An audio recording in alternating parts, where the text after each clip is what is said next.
Assalamualaikum warahmatullahi wabarakatuh. Ashamarka fuuna jaalatamtootaaf kabajamtoota uummata Oromoo, uummata jaalalaa, kinoor illee addaa maashaallah. Ka adda ta'e isiniif qabadhee dhufeera. Isinirraa ka eegamu subscribe, like, share godhaa. Haga xumuraatitti viidiyoo kana hordofaa. Asitti wanta fakkaatu argitanii inni kun ka cimmaqii garaagaraatti naqan aynata lamaan jira. Isin lamaan keessaa ka barbaadan filachuu dandeettan. Inni kun kana jechuudha. Inni kun gatiin isaa illee hin qannasa. Garuuyyuu burcuqoon isaa tokkoma. Isa makarajii isaattu garaagara malee. Inni kun garaagarumsi isaa inni asitti qabu inni kun asitti boombaa ofirraa qaba boota makfachaatti banan qaba jechuudha. Inni kun ammoo yookiin ol qabanii qicatanii garaagarumsi isaa kana akkasuma gatiin isaa illee akkasuma garaagara jechuudha. Maashaallah irra wanti keessaa namatti tolu saarvisii kana ilaalame. Saarvisiin kun baay'ee bareeda xiqqaadha. Kun macarrashaa isaa xiqqaati jechuudha. Darajaa qaba ka kan caalus jira ka jiddu galeessaatu jira. Ayinataan jira jechuudha. Kinoo akkana fakkaata hiqa babbareedaa kanneen bitachuu namoonni barbaadan akkana jira jechuudha. Burcuqqoon isaa keessumaanuu burcuqqoo isaati kan nama gammachiisu meeshaa babbareedaa kanneen barbaadan taanaan keessaan surushuut godhaati keessaan na erguu dandeettanii. Lakkoofsi bilbilaa kee duwwaa 972 duwwaa 25 irratti telegiraamii immoo waasaappiin argachuu dandeettan jechuudha. Meeshaa adda ta'e meeshaa bareedaa qabadhee isinii dhufeera. Inni kun burcuqqoon kun ka'aananiiti makara guddaa ofirraa qaba xixiqqaa kanneen qaba jechuudha. Kararri illee akkuma garaagaraa meeshaaleen garaagara jechuudha. Diizaayiniin isaallee garaagara kararriin isaallee garaagara. Saarvisiin warqaammaan tun orijinaalidha. Saarvisii Dubaayiiti. Diizaayiniin isaallee garuma gara jechuudha. Akkasuma gatiin isaallee garaagara diizaayiniin isaallee garaagara. Saarvisiin kun baay'ee saarvisii orijinaalii ta'e jechuudha. Saarvisii Dubaayiiti. Kan wanta fedhe osoo ta'e hin naqanne baay'ee tokko bareedu jechuudha. Akkana fakkaata. Meeshaa kanneen jaalattan taanaan keessaan dubbisu tasumallee hin irraanfatina. Burcuqqoon kun akka baay'ee bareeda jechuudha. Inni guddaan kun 4,000 fi 5,500 xiqqaan sun ammoo 5,400. Akkasii guddaan kun 5,500 kun ammoo 4,500 jechuudha. Maashaallah inni kun ammoo ka biddeen itti kaayan jechuudha. Biddeen keessa kaa'anii wanta yeroo dheeraa turu jechuudha. Bareedinni isaa ammoo sanirrayyuu caala jechuudha. Keessi isaa kinoo akkana fakkaata. Bilillee fi sibiila qaba jechuudha. Of keessa gubbaan kurreen isaa kun sibiila. Maashaallah baay'ee bareeda baay'ee orijinaalii biraandii ka ta'e jechuudha. As keessa sunni isaanii shorbaati. Saarvisiin nyaataa jechuudha. Ka abbaa tokko orijinaalii bareedatu jira jechuudha. Maashaallah yeroo hunda meeshaa adda ta'e meeshaa babbareedaa qabadhee isin dhufa. Isin ammoo ka barbaadan bitachuun gaa keessanii namoonni baay'een naggaafataa turtanii koomentii irratti meeshaa hodhaa jettanii meeshaa hodhaallee isin fidee jira. Isin ammoo haga xumuraatitti meeshaa kan ilaalaa isin jira. Akkana fakkaata isaaniin duratti sun jallisii akkana fakkaata gatiin isiillee argaartanii homaa isinitti hin himu 8,000 jechuudha. Baay'ee orijinaalii waan taateef jechuudha. Meeshaan kun meeshaa orijinaalidha. Akkana fakkaata jechuudha. Kinoo argitanii meeshaa babbareedaa adda ta'etu iyyuu jira jechuudha. Mana kana keessa burcuqqoon aananii jechuudha. Darajaan inni hin jirre hin jiru. Kunillee ka aananiiti. Baay'ee jechuudha. Bakkaataa isin barbaadan diizaayinii isin barbaadan hin jiru jechuudha. Maashaallah baay'ee babbareeda jechuudha. Meeshaan mana kanaa kunniin kidaanidha. Kidaaniin kunneen akkana babbareeda jechuudha. Baay'ee tokko bareeda baay'ee nama hawwata. Biraandiidhaallee maashaallah baay'ee akkana fakkaatu kanneen kun ammoo Feermuuziin fakkaatu garuu feermuuzii miti. Inni saarvisiin kun akkana sadiin isaa ol gurgurama. Kun ammoo ka bishaan ho'isu jechuudha. Maashina bishaan ho'isu distii siraamikii firee abbaa sadiitu jira jechuudha. Kinoo inni kun ka duratti sunillee ka bishaan ho'isu kunillee ka bishaan ho'isu. Inni kun ka hababaan keessa taa'u burcuqqoo aananii barbaadan ka bishaanii barbaadan burcuqqoo babbareedaa kanneentu jira jechuudha. Makarajii aananii kinoo ka sibiilaa kanallee xaarmusii kunillee jira ka barbaadantu jira. Inni kun ka keekii irra daraadaran jechuudha. Qal'aan kun kinoo adiin kun keekii irra daraadaranii.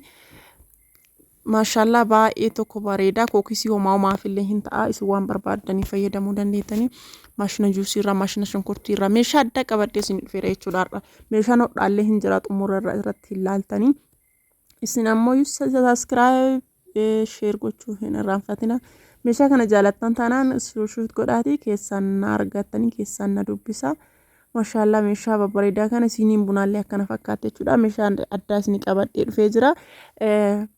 Meeshaa babbareedaa kanneen jechuudha. Isin ammoo bitachuu qofaan na gargaara. Akkana fakkaata hiqaa kana ammoo maanki cilfaa kanneen namni baay'een na gaafatee dhabamee ture duraan hin dhabee ture. Amma kinoo isiniif argamee jira. Akkana fakkaata maashaallah meeshaa babbareedaa. Kunillee siiniin kunillee makarajiin kunillee ka'ananiiti waan baay'ee namatti tolu jechuudha. Meeshaan maashaallah makarajii bunaallee hin jira. Meeshaan babbareedaa meeshaa kanneentu jira. isin ammoo bitachuu qofaatu isinirraa eegama jechuudha. Homaa wanti biraa hin jiru. Meeshaa babbareedaadha. Meeshaa adda ta'etu iyyuu jira. Billaa kana argitanii inni kun albeedha. Maqasii keessa jira. Ka nyaata homaa ittiin muran malee jechuudha. Wanta biraati miti. Akkana walirra gurgurama. Meeshaa baay'ee bareedaa orijinaalii biraandii ta'e jechuudha. Meeshaan kunniin inni kunillee ka bishaan ho'isu isiniin jedhee jira. Garuuyyuu firmusii fakkaata baay'ee orijinaalii biraandii waan ta'eef baay'ee tokko bareeda. Maxxabashaa warraallee akkasuma jechuudha. As biratti masawarqii namoonni na gaafatanii namni baay'een turtanii masawarqiin kirrii hin dhabame wiixaa kanaan malee ajajallee namni ajajallee naan jedhe hin jira. Inni sun dhabamee jira hin jiru. Ka wiixaa kanaan namoonni barbaadan na dubbisuu dandeettanii. Ka wiixaa kun biyyuu baay'ee tokko bareeda. Inni kun masoobiidha. Masoobiin kun masoobii madaabaraati. Masoobii madaabaraa aynata isin barbaadan hin jira. Akkaataa isin barbaadan hin jira. Maashaallah baay'ee tokko bareeddi jechuudha. Meeshaa babbareedaa isin qabadhee dhufee jira. Ka wiixaallee hin jira. Masawarqii kana yoo barbaadan baay'ee tokko bareeddi safeedii biddeena irraa baasanii jechuudha. Inni tuni ka eelee irraa biddeena baasaniini meeshaa adda ta'e na gaafattanii warri turtan isinii qabadhee dhufee jira. Baay'ee tokko bareeda jechuudha. Keessaa ka barbaadan maraxattanii akka barbaadanii bitachuu dandeettanii. Qoriin kun ka cuukkooti jechuudha. Ka micciirraati xiqqaaf guddatu iyyuu jira. Xiqqaan kun 1500 guddaan ammoo 1800 jechuudha. Adiin achaan inni kun guddaadha. Inni kun keessi isaa wiixaadha. Garaan isii keessi wiixaadha. Duubni isaa ammoo calleedhaan hojjetame. Gubbaan isaa ammoo qodaadha jechuudha. Maashaallah qodaa jechuun waan gubbaan isaa jechuudha akkuma qorii kaawwaniiti. Battala akkana gadheeratu kanatu iyyuu wiixaa malee maashaallah baay'ee bareeda. Meeshaa babbareeda adda ta'e kan isin qabadhee dhufa. Masawarqiin xiqqaatu xiqqaallee hin jira. Xixiqqishuun gubbarra galtullee jechuudha. Masawarqiin xixiqqishuun gubbarraallee hin jirti. Jalaallee guddaan hin jira jechuudha. Masoobiin osoo argitanii baay'ee tokko biraandii orijinaalii kata jechuudha. Hodhaan isaa akka bareedu. Gatiin isaallee akkuma wal caaluun hodhaan isaallee akkasuma wal caalaa bareeda kan isin beekuu qabdan. Masoobiin aynata tokkochaa miti. Gatiin isaallee dirqama tokko ta'uu hin qabu. Gatiin akka sadarkaa sadiitiin garaagarumsa qaba. Masoobii bichaa miti. Gindoolleen akkasuma sadarkaa sadii qaba jechuudha. Gatiin isaallee garaagaraa orijinaalummatiin isaallee akkasuma darajaa sadii hin jira. Kan isin beekuu qabdan. Meeshaa wayii namni bitachuu barbaadan jechuudha. Dirqama gatiin isaatii fi meeshaan sun akka walii gatiin isaa tokko yoo rakasa ta'e meeshaan sunillee akkasuma akka ta'u beekuu qabdanii. Meeshaan gatiin isaa inni sun meeshaan sun bareeda orijinaalii gatiin isaa ammoo gatii rakasaa saniin hin argamu. Hiqaan akkuma gatiin isaa garaagara ta'e hiqaalleen aynata sadii hin jira. Akkasuma gatiin isaallee akkuma wal fakkaatuun jechuudha. Hiqaan bareedni gatiin isaa ol ka'a. Hiqaan jiddu galeessi gatiin isaallee jiddu galeessa. Hiqaan ammoo hanga kaawwanii biraandiin taane akkasuma gatiin isaallee qannasaadha jechuudha. Isin ammoo kana beeku isinirra jiraata. Maashaallah meeshaaleen kunniin babbareeda. Hodhaa isaa kanayyuu laaltanii beekuu dandeettanii. Na caalaa beekuu dandeettanii wanta isin himu hin jiru. Ijoolleen Oromoo hodhaan kun argitanii hodhaa bareeda hodhaa baay'ee sirriitti jechuudha. Baay'ee tokko bareeda jechuudha. Safeedii kanneen iyyuu laalaa gindoo irraa safeedii irraa laalaati. Meeshaa baay'ee bareedaa ta'e jechuudha. Hodhaan isaayyuu hodhaa orijinaaliidha. Namoonni bitachuu barbaadan keessan na dubbisuu dandeettanii. Namni baay'een hodhaan waraabi jettanii. Hagamma osoo isiniif waraabiin turuu kiyyaaf dhiifama narraa taa'aatii yeroon arganne sababa sanii fi waraabbii irratti illee nama hin dhiisanii namaaf hin eeyyamamu. Sababa saniif jecha waraabuun baay'ee ulfaata. Masoobiin kun ka biddeenaati. Wiixaadha malee ka biddeenaati guddaadha jechuudha. Masoobiilleen gatiin isaallee akkasuma ka ol ka'uu fi gatiin isaa qannasutu jira. Ka 2500tu jira. Ka 2000tu jira. Ka 1000 jira jechuudha. Akkuma masoobii wal caalu gatiin isaallee wal caala. Akkuma masoobii wal caalu gatiin isaallee wal caala jechuudha. Ka 1000 jira jechuudha. Akkana fakkaataa safeediin ammoo gindoon jechuudha.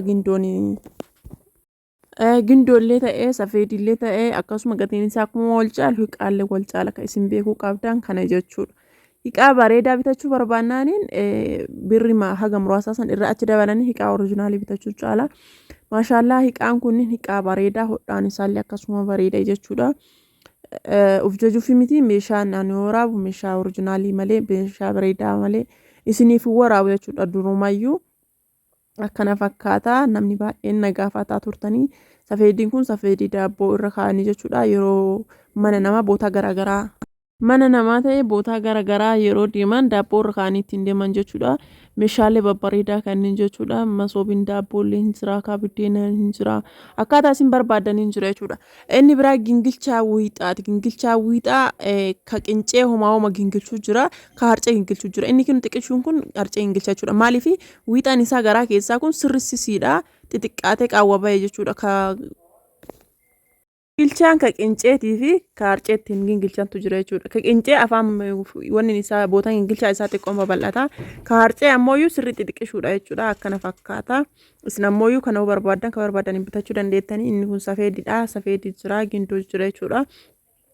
Maashaallah hiqaa bareedaa isinii fidee dhufee jira. Sadarkaa qaba gindoolleen jechuudha. Ka 300tu jira. Ka 250tu jira. Ka 300tu jira. Dhiifa manarraa ta'a 300tu jira. 250tu jira. Ka 200tu jira jechuudha. Akkasumatti sadarkaa qaba. Maashaallah hiqaa babbareedaadha. Isin ammoo hiqaa kanneen keessaa hin jaalattan jedhee yaada. Hiqaa as keessaa jaalattan ammoo iskiriinshot godhaatii keessaa na dubbisuu hin irraanfatina. Koomentii baay'eerra namni baay'een hiqaa hodhaan waraabi meeshaa hodhaan waraabi meeshaa hodhaan waraabi jettanii turtanii. Kinoo har'a qabadhee isinii dhufee jira. Hagana turuu kiyyaaf dhiifama isiniin jedha. Naaf mijoofne sababa saniif ture. Har'a qabadhee isinii dhufee jira. Kinoo meeshaa babbareedaa kanneen dafaa bitadha. Meeshaa babbareedaadha. Amma immoo ganni kun keessaa baay'ee taanaan hin waddada meeshaan kunniin. Ganni kun keessaa baay'ee taanaan hin waddada. Haguma ganna kanaatiif malee booda ammoo hin qabsiisuu hin beektanii akka malee waddada jechuudha. Booda irratti hin waddada. Inni biraa kinoo maandajaatu iyyuu jira. Maandajaa kanniintu jira. Kinoo asitti maandajaatu iyyuu jira. Girgiratu iyyuu jira. Maashaallah girgiraan xiqqishuun tummee akkatti bareedu laala. Baay'ee tokko bareeddi jechuudha. Maashaallah. Gatiin isiillee qinnaashidha. Maashaallah baay'ee bareeda. Inni kunniin maandajaan kunniin 300 waan isin ajaa'iba. Biddeen irraa as fudhataniintu jira. Inni kun biddeen irraa as fudhataniin jechuudha. Maashaallah maandajaan tunni maandajaa bareedduudha. Wanta akka bunaa waan garaagaraa jechuudha irra danfisuuf deebi'anii ammoo geeximaaf iyyuu kaayanii waan garaagaraa irra kaa'atuuf illee baay'ee bareeddi. Gatiin isiillee ammoo qinnaashidha. Birrii 300 jechuudha gurguddoon tunniin. Xixiqqoon tun ammoo achii gadi iyyuu. Eeleen bunaallee hin jira kafaaraa jechuudha. Kinoo eelee bunaa argitanii kafaaraa kun ka achi aanu sun eelee bunaati. Buna baay'ee mi'eessee danfisa jechuudha. Maashaallah.